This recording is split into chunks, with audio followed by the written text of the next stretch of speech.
Hello friends, welcome to my YouTube channel. તો આજે હું તમારી સાથે શેર કરીશ કાચા શિંગદાણા, કાચા પૌવા અને રવાનો બિલકુલ નવો નાસ્તો. તો આ નાસ્તો આજે આપણે એકદમ અલગ રીતે અને નવી ટ્રીકથી જ બનાવીશું. તો તમે વિડીયોને એન્ડ સુધી બન્યા રહેજો અને જો વિડીયો પસંદ આવે તો લાઇક, શેર, કમેન્ટ કરવાનું બિલકુલ ના ભૂલતા. તો ચાલો આ નાસ્તો બનાવવાનું શરૂ કરીએ. કાચા શિંગદાણાનો નાસ્તો બનાવવા માટે મેં અહીંયા લગભગ 500 ગ્રામ જેટલા શિંગદાણા લઈ લીધા છે, પરંતુ આપણે અહીંયા બધા શિંગદાણાનો ઉપયોગ નથી કરવાનો. જે પ્રમાણે શિંગદાણા જોઈશે તે પ્રમાણે આપણે શિંગદાણા યુઝ કરીશું. તો આ શિંગદાણાને આપણે શેકીને બનાવીશું. તો એના માટે મેં અહીંયા ગેસ પર કઢાઈ ગરમ કરી લીધી છે અને આપણે શિંગદાણાને પણ શેકી લઈશું. તો અહીંયા મેં શિંગદાણા શેકતા પહેલાં ગેસ પર કઢાઈને પહેલેથી જ ગરમ કરી લીધી છે, એટલે આપણા શિંગદાણા ફટાફટ શેકાઈને રેડી થઈ જશે. અને અહીંયા આપણે શિંગદાણાને લગભગ લો ફ્લેમ પર 5 થી 6 મિનિટ જેવું શેકીશું, એટલે આપણા શિંગદાણા આરામથી સરસ રીતે શેકાઈને રેડી થઈ જશે. અને અહીંયા આપણે મીડિયમ ટુ હાઈ ફ્લેમ પર શિંગદાણાને શેકીશું, એટલે આપણા શિંગદાણા બળશે પણ નહીં અને સરસ રીતે શેકાઈને રેડી થઈ જશે. તો આ રીતના આપણે સરસ શિંગદાણાને હલાવતા જઈશું અને સારી રીતે શેકીને રેડી કરી લઈશું. શિયાળાની સિઝનમાં શિંગદાણા ખૂબ જ ફાયદાકારક છે, એટલે આપણે ઘણી બધી આઈટમો બનાવીને ખાવી જોઈએ. તો હું બનાવું છું એ રીતના તમે એકવાર બનાવીને જરૂરથી ટ્રાય કરજો, ખૂબ જ હેલ્ધી બને છે. શિયાળાની સિઝન આવે એટલે આપણે શિંગદાણામાંથી ઘણી બધી આઈટમ બનાવતા હોઈએ છીએ, જેમ કે શિંગપાક છે, શિંગની સુખડી છે, પરંતુ આજે શિંગપાક કે સુખડી નથી બનાવવાની. આજે આપણે શિંગદાણામાંથી નમકીન બનાવવાનું છે. તો વિડીયોમાં એન્ડ સુધી બન્યા રહેજો અને જો રેસીપી ગમે તો લાઇક, શેર, કમેન્ટ જરૂરથી કરજો. તો તમે જોઈ શકો છો કે અહીંયા આપણા લગભગ શિંગદાણા શેકાઈને રેડી થઈ ગયા છે. હવે આપણે ગેસની ફ્લેમ બંધ કરી દઈશું અને આ શિંગદાણાને નીચે ઉતારી લેશું અને ઠંડા થાય ત્યાર પછી એના જે ફોતરા છે એને આપણે કાઢી લેશું.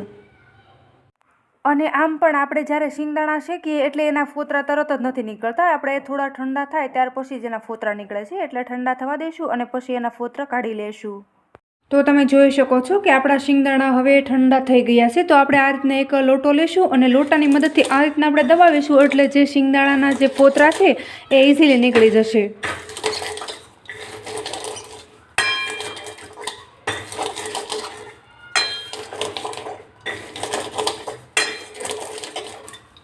અને જ્યારે આપણે શીંગના ફોતરા ઉડાડીએ ત્યારે આપણે એક બીજા વાસણની અંદર કાઢી લઈશું, કેમ કે આપણે જેમાં શિંગદાણા શેક્યા હતા એ વાસણ થોડું ગરમ હોવાથી એટલે આપણે ફોતરા ઉડાડવામાં ઇઝી પડે.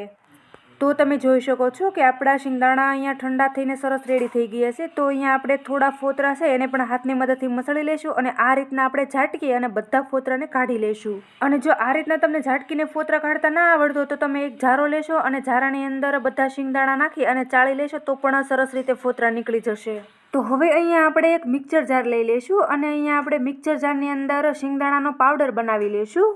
તો અહીંયા આપણે બધા શિંગદાણા એક સાથે નહીં ક્રશ કરીએ, કેમ કે આપણે મિક્સર જાર થોડું નાનું હોવાથી બધી વસ્તુ મિક્સર જારની અંદર નહીં સમાય. તો હવે અહીંયા મેં આ રીતના એક વાટકો જેટલા કાચા પૌવા લઈ લીધા છે, તો એને પણ આપણે મિક્સર જારની અંદર ઉમેરી દઈશું. આ રીતના તમે કાચા પૌવાનો ઉપયોગ કરીને નાસ્તો બનાવશો તો આપણા શિંગદાણાનો નાસ્તો એકદમ ટેસ્ટી અને હેલ્ધી બનશે. તો હવે અહીંયા શિંગદાણાના નવા નાસ્તા માટે બહુ મહત્વની વસ્તુ જે છે એ રવાનો લોટ છે. તો આ રીતના આપણે રવાના લોટના બાઇન્ડિંગ માટે આપણે મિક્સર જારની અંદર ઉમેરી દઈશું.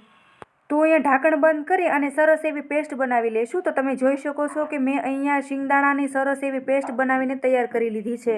તો આ તૈયાર કરેલી પેસ્ટને આપણે એક બાઉલની અંદર કાઢી લઈશું અને અહીંયા આપણે 1 ચમચા જેટલો બેસન ઉમેરી દઈશું. તો અહીંયા બેસન ઉમેરવો બિલકુલ ઓપ્શનલ છે, તમે ઈચ્છો તો ઉમેરી શકો છો, નહીં તો સ્કીપ પણ કરી શકો છો. તો અહીંયા આપણે પાણી લઈ અને આ રીતના આપણે વિસ્કરની મદદથી બધી વસ્તુને મિક્સ કરી લઈશું.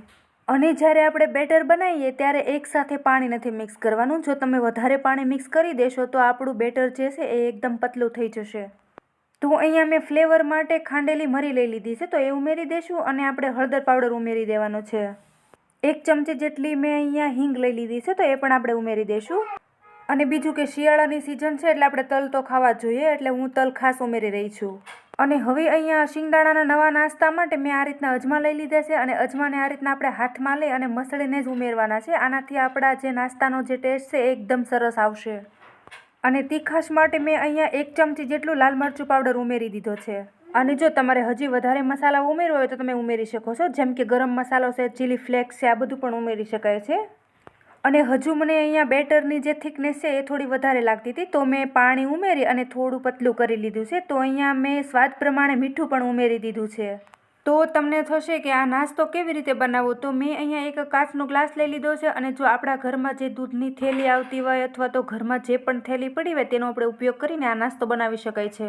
અને બીજું કે આપણે જે ઘરમાં સોસની બોટલ પડી હોય તો એનાથી પણ આ નાસ્તો બનાવી શકાય છે. અને આપણે 5 વાળી જે પાણીની બોટલ આવે છે એના ઢાંકણાને હોલ કરી અને એનાથી પણ બનાવી શકાય છે. પણ હું અહીંયા આપણે કોથળીનો જ ઉપયોગ કરી રહી છું. તો આ રીતના કોથળીને ગ્લાસની અંદર બેટર ભરવાથી ઇઝીલી ભરાઈ જાય છે અને નીચે પણ નથી પડતું. તો તમે જોઈ શકો છો કે આ રીતના મેં 2-3 ચમચાથી કોથળીની અંદર બેટરને ભરી લીધું છે.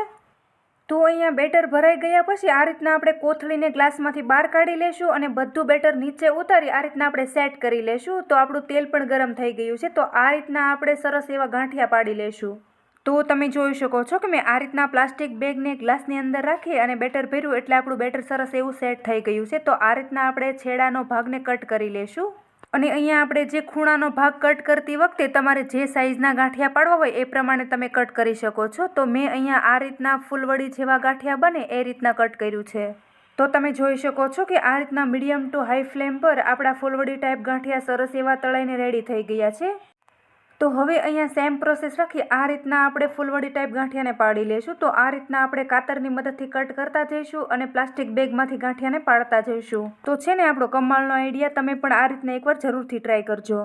તો જ્યારે આપણે ગાંઠિયા પાડીએ ત્યારે ગેસની ફ્લેમ મીડિયમ ટુ હાઈ જ રાખવાની છે, જેથી કરીને આપણા ગાંઠિયા અંદરથી સારી રીતે ચડી જાય અને બહારથી વધારે પડતા બ્રાઉન કલરના ના થઈ જાય. તો તમે જોઈ શકો છો કે મેં બધા ફૂલવડી ગાંઠિયાને બનાવીને રેડી કરી લીધા છે. આ ફૂલવડી ગાંઠિયાને તમે મોર્નિંગમાં ચા સાથે એન્જોય કરી શકો છો અથવા તો ઇવનિંગ ટાઈમમાં નાની નાની ભૂખ હોય તો પણ તમે ખાઈ શકો છો. અને આ શિંગદાણાની ફૂલવડીને તમે વધારે બનાવી અને મહિનાભર સુધી સ્ટોર કરીને પણ રાખી શકો છો.